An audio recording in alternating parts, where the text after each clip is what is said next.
امریکہ بہرحال دنیا کی ایک عظیم جمہوری قوت رہی ہے، مگر پریزیڈنٹ ٹرمپ کے آنے کے بعد امریکہ کا ڈیموکریٹک امیج پوری دنیا میں متاثر ہوا۔ لیکن کل ایک بار پھر امریکہ اور امریکی عوام نے ثابت کر دیا کہ امریکہ ایک عظیم جمہوری قوت تھی اور آج بھی ہے، اور جن ڈیموکریٹک ویلیوز نے امریکہ کو دنیا کی عظیم قوت بنایا ہے وہ اب بھی زندہ ہیں۔ کل 34 سالہ ڈیموکریٹک کینڈیڈیٹ زہران ممدانی نے امریکہ میں ایک نئی تاریخ رقم کی ہے۔ وہ امریکہ کے سب سے بڑے شہر اور پوری دنیا کے سب سے بڑے فائنینشیل ہب یعنی نیو یارک سٹی کے پہلے مسلمان میئر بن گئے۔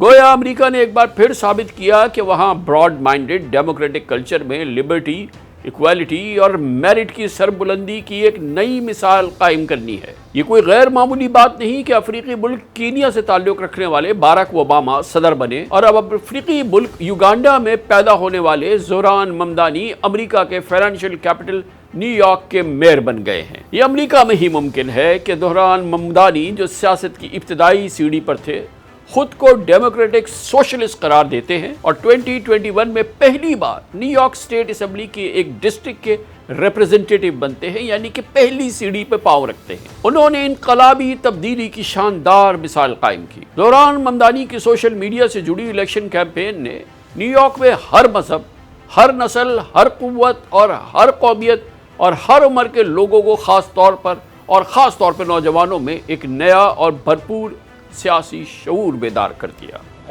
Thank you so much. Thank you. How you doing, brother? Love you too. Thank you. اسلام جی کیسے ہو؟ اللہ کا شکر ہے، آپ کو For South Asians growing up in New York City, taxis were one of the ways we would see ourselves as part of the fabric of the city. Thank you, brother. Thank you. As much as taxis have been celebrated, as much as they've been woven into the most prominent examples of what it means to be a New Yorker, or the films and the books that we all love about the city, I watched, as did many New Yorkers, as driver after driver was trapped in debt peonage, and their struggles were simply overlooked by politicians. You know, it's time to also speak to New Yorkers for whom the workday starts at night. Nice to see you. You're gonna be big. You're gonna be next mayor, Mr. Mandani, next mayor. Mr. Mandani, I love you. We miss you. We cannot wait you to win the next mayor. I started at 8:30 and I quit at 8:30. 8:30 in the morning, 8:30 at night? Yeah, 9:30 to like 10, sometimes 9:30 in the morning, 10 p.m. to night? Yes, sir. Yes, sir. Working very hard. Soon! یہ وہ تبدیلی ہے جس سے امریکہ میں president Trump کو اپنی حکومت کے پہلے سال میں ایک بہت بڑا پولیٹیکل جھٹکا لگ چکا ہے۔ زہران ممدانی نے ابتدا میں ایک کمزور امیدوار کے طور پر الیکشن کیمپین شروع کی۔ وہ امیدوار جس کی طرف کسی نے آنکھ اٹھا کر نہیں دیکھا تھا شروع میں، قطع نظر کہ ٹرمپ مقبولیت کے 7ویں آسمان پر تھے، لیکن ہر لحاظ سے یہ ایک غیر معمولی کہانی ہے کہ میئر کی کیمپین میں زہران ممدانی نے اینٹی ٹرمپ نیریٹو کو بنیاد بنا کر عام لوگوں، خاص طور پہ نوجوانوں اور رضاکاروں کی مضبوط حمایت حاصل کر لی اور اینڈریو کیومو جیسے تجربہ کار سیاستدان کو شکست دی جن کا سیاسی تجربہ بھی ممدانی کی عمر سے زیادہ ہے۔ وہ ٹرمپ کے حمایت یافتہ ہیں، نیو یارک کے سابق گورنر بھی ہیں۔ گویا ممدانی کی کامیابی ایک ریزسٹنس نیریٹو یا مزاحمتی بیانیے کی جیت ہے جو پریزیڈنٹ ٹرمپ کی غیر مستقل پالیسیز کے نتیجے میں مہنگائی، سوشل جسٹس اور نیو یارک جیسے شہر میں کیپٹلزم کے خلاف ایک بغاوت کی صورت میں سامنے آئی ہے۔ پریزیڈنٹ ٹرمپ نے زہران ممدانی کو پاگل کمیونسٹ کہہ کر عوامی رائے کو موڑنے کی کوشش کی، کبھی ممدانی کو گرفتار کرنے کی دھمکی دی۔ ٹرمپ نے نیو یارک کے یہودیوں کو ممدانی کو ووٹ نہ دینے کی اپیل کی، ممدانی کی کامیابی کی صورت میں فیڈرل فنڈز کو روکنے کی دھمکی دی، مگر نیو یارک کے عظیم شہریوں نے کل ٹرمپ کی سنی انسنی کر دی اور ریپبلکن پارٹی کے ممدانی مخالف بیانیے کو کچل کر رکھ دیا۔ کیا منظر تھا جب آج زہران ممدانی نے نیو یارک میں اپنی وکٹری سپیچ میں پریزیڈنٹ ٹرمپ کو براہ راست للکارا اور یہ واضح کر دیا کہ وہ محض ایک شہر کے میئر نہیں بلکہ ٹرمپ کے لیے ایک نظریاتی یا آئیڈیولوجیکل چیلنج ہے۔ ممدانی نے کہا کہ اب پاور کوریڈورز میں وہ آوازیں بھی گونجیں گی جو کبھی دبا دی جاتی تھیں۔ After all, if anyone can show a nation betrayed by Donald Trump how to defeat him, it is the city that gave rise to him. And if there is any way to terrify a despot, it is by dismantling the very conditions that allowed him to accumulate power. This is not only how we stop Trump, it's how we stop the next one. So Donald Trump, since I know you're watching, I have 4 words for you. Turn the volume up. We will hold bad landlords to account because the Donald Trumps of our city have grown far too comfortable taking advantage of their tenants. We will put an end to the culture of corruption that has allowed billionaires like Trump to evade taxation and exploit tax breaks. We will stand alongside unions and expand labor protections because we know, just as Donald Trump does, that when working people have ironclad rights, the bosses who seek to extort them become very small indeed. اہم سوال یہ ہے کہ امریکہ کے ایک شہر میں mayor کا انتخاب پوری دنیا کی مرکز نگاہ کیوں بن گیا ہے؟ آج پوری دنیا اس کی کیوں بات کر رہی ہے؟ اس کا ایک اہم پہلو امریکہ کے پولیٹیکل سسٹم میں میئر کی نمایاں حیثیت ہے۔ کیا پوزیشن ہوتی ہے میئر کی امریکہ میں؟ نیو یارک کا میئر دنیا کا طاقتور ترین لوکل گورنمنٹ ایگزیکٹو ہوتا ہے۔ یہ عہدہ ایک ایسے شہر کی ایڈمنسٹریشن کا ہے جس کا بجٹ ہے $115.9 بلین، دنیا کے کئی ملکوں کے بجٹ سے بڑا۔ یعنی نیو یارک کا بجٹ پاکستان کے سالانہ بجٹ $62 بلین کے بجٹ سے تقریباً دگنا ہوتا ہے۔ اور امریکہ میں میئر شہری حکومت کا چیف ایگزیکٹو آفیسر ہوتا ہے جو مختلف محکموں کے کمشنرز یعنی سربراہان جیسے police, housing, education, health, sanitation, fire brigade کے چیفز کو تعینات کرتا ہے، ان کو برطرف کرنے کا بھی اختیار رکھتا ہے۔ I look forward to representing those New Yorkers and look forward to fighting for every single dollar this city is owed. What we see in the language of Donald Trump is a premise as if it is his decision on whether or not to fund a city the very money that this city is owed. And I look forward to utilizing every single tool at my disposal as the next mayor of this city to fight for the people of it. That means using the courts, that means using the bully pulpit, that means ensuring that we actually follow the letter of the law. And I know that doing so is something that threatens Donald Trump. It's why he's gone after Attorney General James, because she had the audacity to hold him to the same law that every New Yorker is held to. But I will not be intimidated by this president. I will not be intimidated by anyone because my job here is to serve the people of this. یاد رکھیں اور غور سے سنیں، new York کا mayor Karachi کے mayor Murtaza وہاب کی طرح بے بس اور لاچار نہیں ہوتا۔ نیو یارک کا میئر 3 لاکھ سے زائد سرکاری ملازمین کی پرفارمنس کی نگرانی کرتا ہے، درجنوں شہری اداروں کو آپس میں مربوط رکھتا ہے۔ اگرچہ امریکہ میں بجٹ سٹی کاؤنسل کی منظوری سے نافذ ہوتا ہے، لیکن میئر کو بجٹ پر ویٹو کا حق حاصل ہوتا ہے۔ وہ ریونیو کی تقسیم یا نئے ٹیکس لگانے کا پورا اختیار رکھتا ہے۔ نیو یارک شہر میں صرف اس کی چلتی ہے۔ میں یہ باتیں زور دے کر خاص طور پہ سندھ کے وزیر اعلیٰ سید مراد علی شاہ کو مخاطب کرتے ہوئے کہہ رہا ہوں، جنہوں نے زہران ممدانی کو آج مرتضی وہاب کی طرح میئر قرار دینے کی کوشش کی ہے۔ اب بات کرتے ہیں زہران ممدانی کے ذاتی بیک گراؤنڈ کے حوالے سے۔ عام پاکستانیوں کو شاید یہ بات پتہ نہ ہو کہ جس زہران ممدانی کی ہم بات کر رہے ہیں وہ امریکہ میں پیدا بھی نہیں ہوا۔ آپ کو یہ جان کے حیرت ہوگی زہران ممدانی 18 اکتوبر 1991 کو افریقی کنٹری یوگانڈا کے شہر کمپالا میں پیدا ہوئے اور اپنے ماں باپ کے ساتھ 7 سال کی عمر میں نیو یارک آئے۔ وہ اپنے والدین کی اکلوتی اولاد ہیں اور ان کے والد انڈین گجرات میں پیدا ہونے والے پروفیسر محمود ممدانی ہیں، جبکہ ان کی والدہ انڈین پنجاب کی عالمی شہرت یافتہ فلم میکر میرا نائر ہے۔ زہران ممدانی بھی بڑی دلچسپ شخصیت کے مالک ہیں۔ وہ سیاستدان کے ساتھ ساتھ ہپ ہاپ میوزیشین بھی ہے، مگر زہران ممدانی کی عظیم الشان فتح کا سب سے بڑا سبب ان کی ترقی پسند یعنی پروگریسو اور عوام دوست سوچ ہے۔ وہ اپنی سیاسی سٹرگل کے دوران ہمیشہ مزدوروں کے ساتھ کھڑے رہے، ان کو سپورٹ کرتے رہے۔ ایک موقع پر احتجاجاً ٹیکسی ڈرائیور کے ساتھ بھوک ہڑتال میں بھی بیٹھ گئے۔ گویا زہران ممدانی کا نیو یارک سٹی کا میئر بننا محض ایک انتخابی نتیجہ نہیں بلکہ ایک عوامی شعور کا اظہار ہے، ایک انقلابی تبدیلی کا اشارہ ہے۔ دیکھا جائے تو کل امریکہ میں ٹرمپ کی سیاسی اور عوامی مقبولیت کے لیے بدترین دن تھا۔ امریکی عوام نے کھل کر جمہوری انداز میں ان کی طرز سیاست کی مخالفت کی اور امریکہ میں پولیٹیکل کانشسنس کی یہ لہر کل نیو یارک تک محدود نہیں تھی بلکہ کل ہی ڈیموکریٹک پارٹی نیو جرسی اور ورجینیا میں اپنی 2 خواتین کینڈیڈیٹس کو گورنر بنانے میں بھی کامیاب ہو گئی۔ ریپبلکنز کو زبردست شکست ہوئی، ٹرمپ کو شکست ہوئی۔ نیو جرسی اور ورجینیا کی دونوں گورنرز کی وکٹری نے امریکہ کی سیاست کو کل رات ایک نئی ڈائریکشن دی ہے۔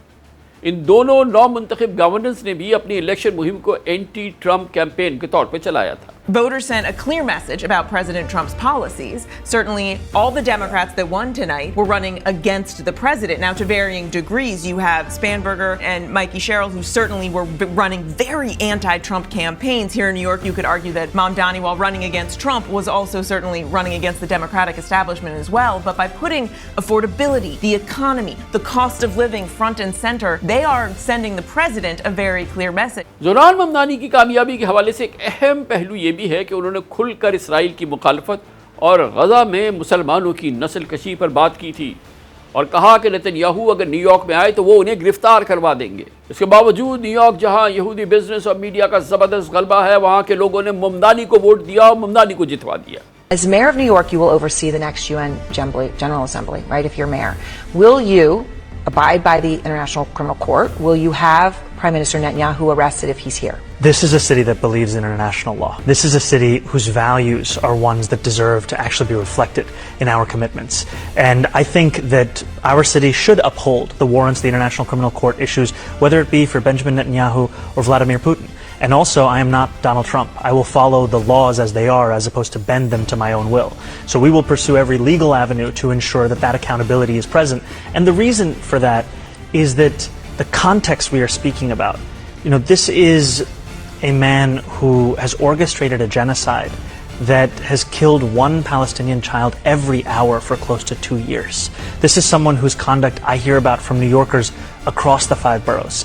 And they come to me with a horror at what they have witnessed, and for some New Yorkers a horror as to what they have lost. There was a Palestinian New Yorker who spoke to me about losing 85 members of her family who were all killed by the Israeli military in Gaza. It's unconscionable, and a mayor's responsibility is to the people of this city, but it's also an opportunity to show your values as the leader of this city. اسی لیے میں کہتا ہوں کہ زوران ممدانی کی کل عظیم الشان فتح نے امریکہ کی کھوئی ہوئی عظمت کو دوبارہ طلوع ہوتے ہوئے دکھایا۔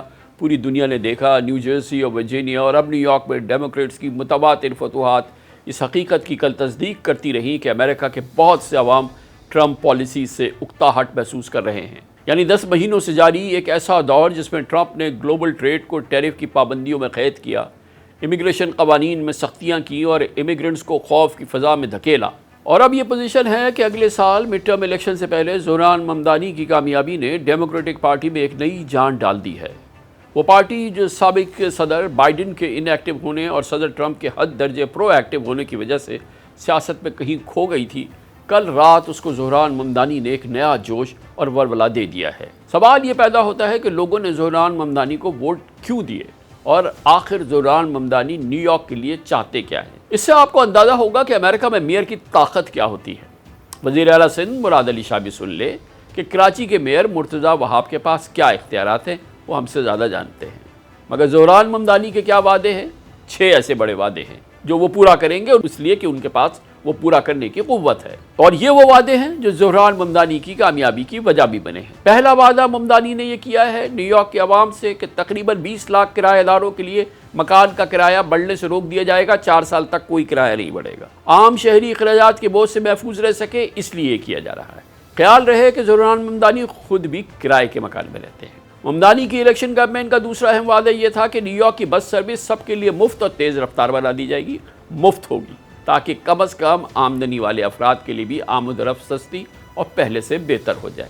مرتضیٰ وہاب کا بھی یہ سوچ سکتے ہیں، کرائے کا بھی روک سکتے ہیں۔ زوران ممدانی کا تیسرا وعدہ یہ ہے کہ وہ نیو یارک میں انفینٹس یا مخصوص عمر تک کے بچوں کے لیے مفت ڈے کیئر سسٹم قائم کرنا چاہتے ہیں، جس کے ذریعے چھوٹے بچوں کے ماں باپ کو اپنی جابز اور گھریلو زندگی میں بیلنس قائم کرنے میں مدد ملے گی اور لوگوں پر مالی پریشر کم ہو جائے گا۔ چوتھے وعدے میں زوران ممدانی نے نیو یارک کے عوام سے وعدہ کیا کہ خوراک کی قلت والے علاقوں میں سرکاری سپر مارکیٹس قائم کی جائے گی تاکہ شہری بغیر منافع یا کم قیمت پر روزمرہ کی اشیاء خرید سکے اور مہنگائی کے اثرات کو کم کیا جائے۔ زوران ممدانی کا پانچواں وعدہ عام لوگوں کے لیے بہت اٹریکٹیو ثابت ہوا۔ اس میں انہوں نے 2030 تک یعنی کہ اگلے 5 سال تک کم از کم اجرت یا ڈیلی ویجز کو $30 فی گھنٹہ کرنے کا وعدہ کیا، تاکہ مزدور طبقہ نیو یارک جیسے مہنگے شہر میں بہتر معیار زندگی حاصل کرتے. I believe every New Yorker deserves a life of dignity, safety, and stability, and that it's city government's job to deliver that. We can freeze the rent for more than 2 million tenants and build hundreds of thousands of affordable homes.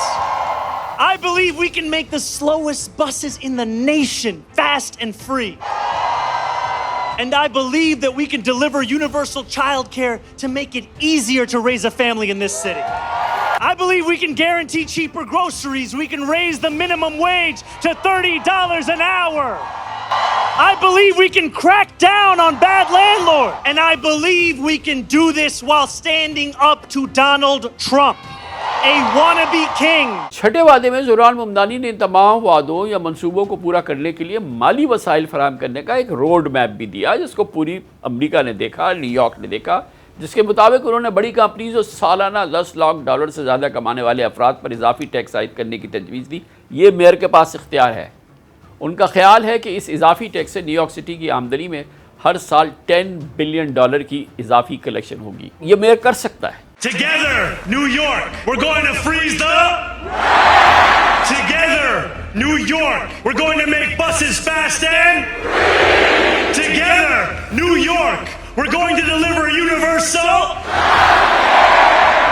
Let the words we've spoken together, the dreams we've dreamt together, become the agenda we deliver together. Zoran Mamdani کی election campaign اور ان کے وعدوں سے واضح ہو گیا کہ وہ new York میں میئرشپ کے لیے صرف ایک کینڈیڈیٹ نہیں تھے، بلکہ امریکہ میں ایک سوشو اکنامک پولیٹیکل موومنٹ چلا رہے تھے. تحریک تھی. ایک نوجوان، مسلمان، مڈل کلاس، امیگرنٹ، سوشلسٹ سوچ کا رکھنے والا 34 سالہ میئر کا انتخاب امریکہ کی جمہوری سیاست میں ایک نئے چیپٹر کا آغاز ہے. وہ تمام لوگ یا امیگرنٹس جنہیں پریزیڈنٹ ٹرمپ نے غیر ملکی بنا کر پیش کیا تھا، اب طاقت کے مرکز میں داخل ہو گئے ہیں.